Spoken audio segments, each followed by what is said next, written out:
Fradina terlebih dahulu, Aulia, ada dua aksi demo saat ini. Perwakilan pendemo sedang bertemu dengan pimpinan DPR. Lalu bagaimana situasi terkini di sana? Iya, selamat sore Cindy dan juga saudara. Untuk situasi sore ini di depan gedung DPR sudah. Rahmat, Zeki, pemerintah ini sudah menyerahkan RUU BPIP sebagai pengganti RUU HIP. Lalu apa langkah DPR soal RUU BPIP yang akan dibahas di paripurna?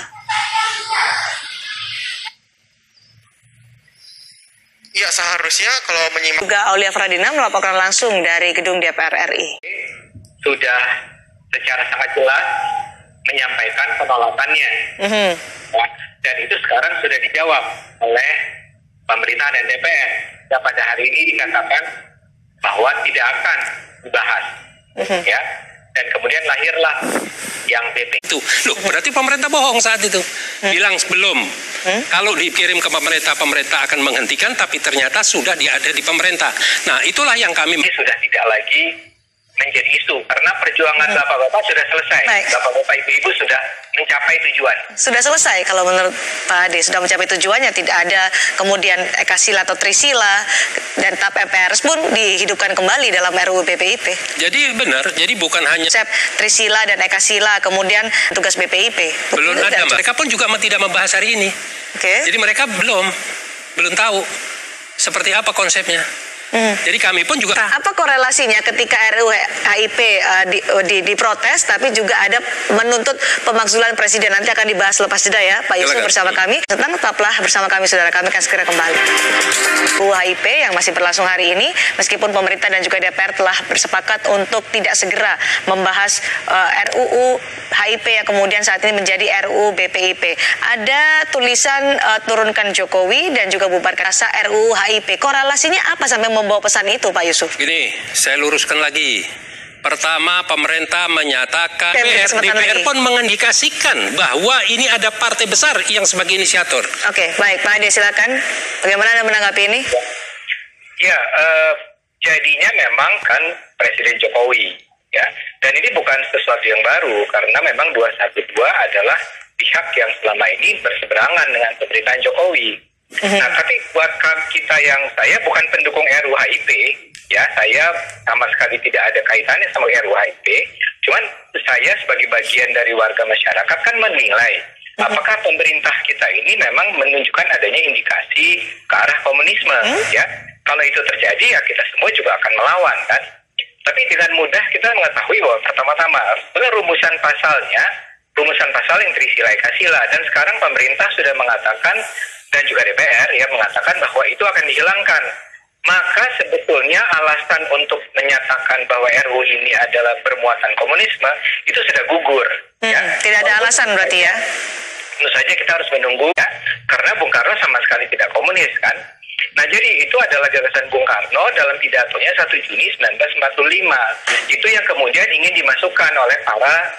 Walaupun kata PDIP ini sebenarnya idenya bukan ide PDIP, tapi Gerindra, ya. Tapi lagi-lagi saya ingin katakan, kalaupun ini PDIP, kalaupun ya, dan kalaupun ini Gerindra, it has nothing to do sama komunisme, ya. Jadi tidak ada hubungannya dengan komunisme. Tidak ada hubungan sama sekali dengan komunisme.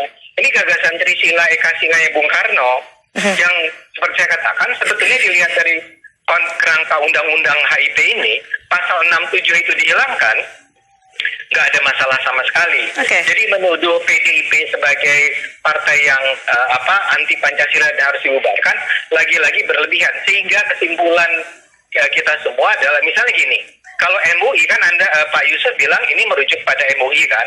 MUI kan sederhana, undang-undang HIP-nya ditolak, tapi tidak menyebut-nyebut soal pemakzulan Jokowi, tidak menyebut apa-apa soal pembubaran PDIP. Jadi kalau saja kita bersedia kembali ke tujuan semula, bahwa ini adalah penolakan terhadap masuknya gagasan komunisme terhadap dalam RUU HIP, ya marilah kita fokus di sana supaya kita jangan berantemnya berlebihan gitu loh. Oke, jangan berlebihan. Ada Pak Ade tadi saya menggarisbawahi jangan-jangan ditunggang ya, tujuan utamanya memang untuk memakzulkan. Ya, tadi ada keterangan dari Pak Sila, kami sekarang yang akan melindungi Pancasila. Nah, ini kan berbalik-balik ini. Pak Ade, konsep Trisila Ekasila itu akan mengacak-acak Pancasila seperti yang dinilai oleh Pak Yusuf Martak. Ya enggak lah, itu gagasannya adalah kalau mau dicari kalau kita kembali ke Bung Karno ya, Bung Karno kan bicara tentang dari 5 ini kalau kita mau sederhanakan menjadi 3, kalau kita mau sederhanakan menjadi 1. Tapi itu betul-betul sekedar gagasan filosofis, bukan untuk mengubah. 1 Juni ya Pak Ade ya? Iya, iya. Yang 1 Juni ya? Kalau kita 18 Agustus 45. Bukan, ini Pak Yusuf, saya cuma sedang berusaha menjelaskan. Tadi ditanyakan soal Trisila Ekasila. Oke. Saya jelaskan itu datangnya dari Bung Karno.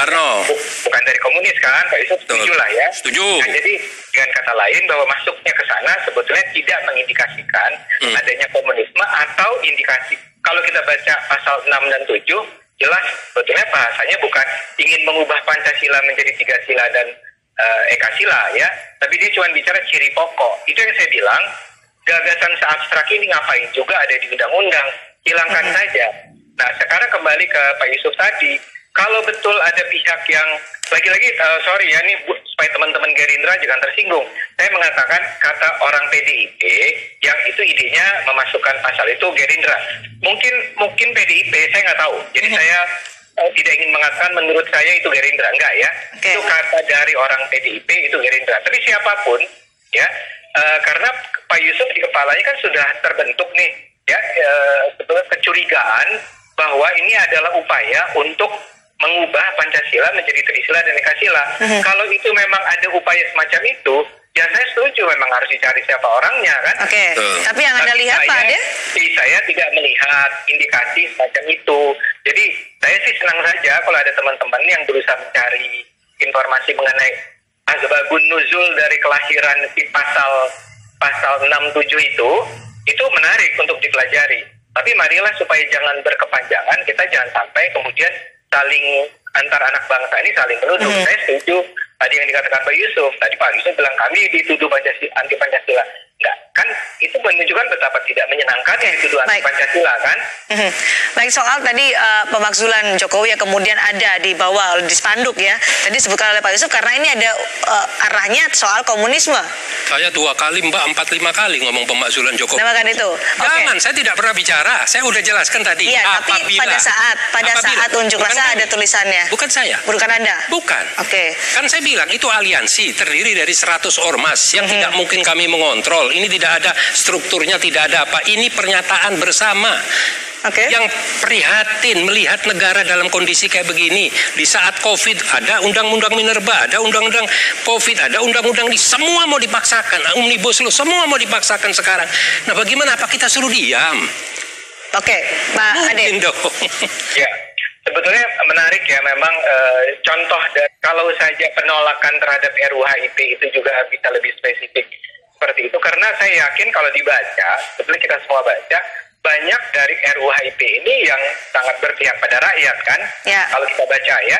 Jadi sebetulnya diskusinya, perdebatannya, adu idenya akan jauh lebih menarik seandainya memang tadi disebut pasalnya yang mana, salahnya di mana, dan kalau itu memang sesuatu yang luar biasa membahayakan, marilah kita kejar bersama. Baik, tanpa membawa pesan-pesan lain menurut Pak Ade ya.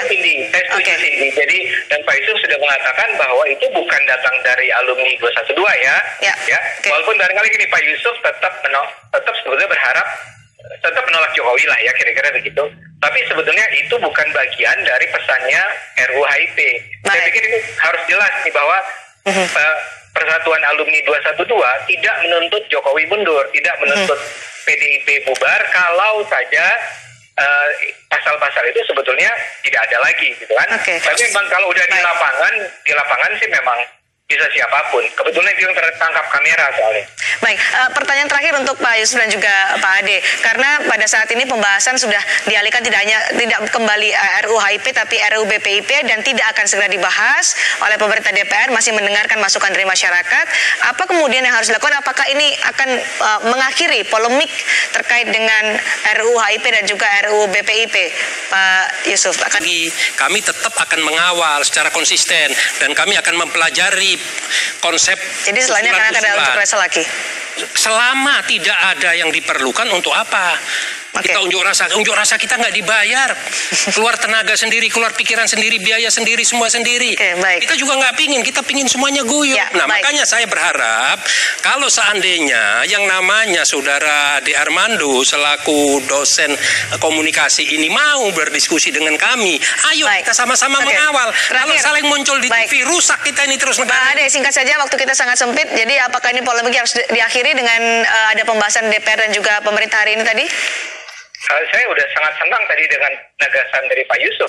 BIP tetap kita tolak. Dan kami akan kembali Saudara Polri yang mencopot Brigjen Prasetyo Utomo setelah terbukti membantu Kepala Pusat Kajian Keamanan Nasional Universitas Bhayangkara Jakarta Raya Hermawan Sulistyo. Selamat sore. Selamat sore Pak Hermawan, bisa mendengar suara saya? Bisa. Baik, Pak Hermawan. Ini yang menjadi perhatian publik adalah ketika ada pejabat di internal Polri yang membuat surat jalan untuk buronan kasus tagih Bank Bali Joko Chandra. Kasus ini Anda melihatnya seperti apa? Melakukan rapid test, apakah hanya itu saja menurut Anda latar belakangnya? Banyak yang curiga, saya tidak mau berandai-andai sebelum pemeriksaannya selesai. Pasti ada masuk angin di situ ya. Maksudnya masuk jalan yang kemudian memuluskan perjalanan Joko Chandra dari Jakarta ke Pontianak, kemudian juga menjalani tes COVID dengan adanya itu gitu. Nah, sekarang kan yang lagi rame merembet ke masalah kesehatan.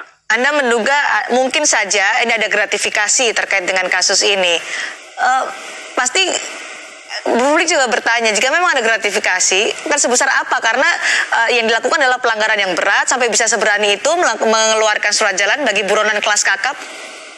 Ya, kita belum tahu ya. Saya tidak menuduh ada gratifikasi gitu ya. Sebelum terbukti. Kan dilihat dari... Tapi Pres ini adalah mewakili satu generasi transisi di polisi. Ke ala kasus seperti ini pasti dikenakan sanksi. Tidak seperti zaman-zaman dulu yang polisi bisa seenaknya gitu. Baik. Terima kasih Pak Hermawan Sulistyo telah bergabung bersama kami. Kita juga masih akan mengikuti terus perkembangan bagaimana pemeriksaan terhadap Brigjen Prasetyo ini. Terima kasih Pak Kiki.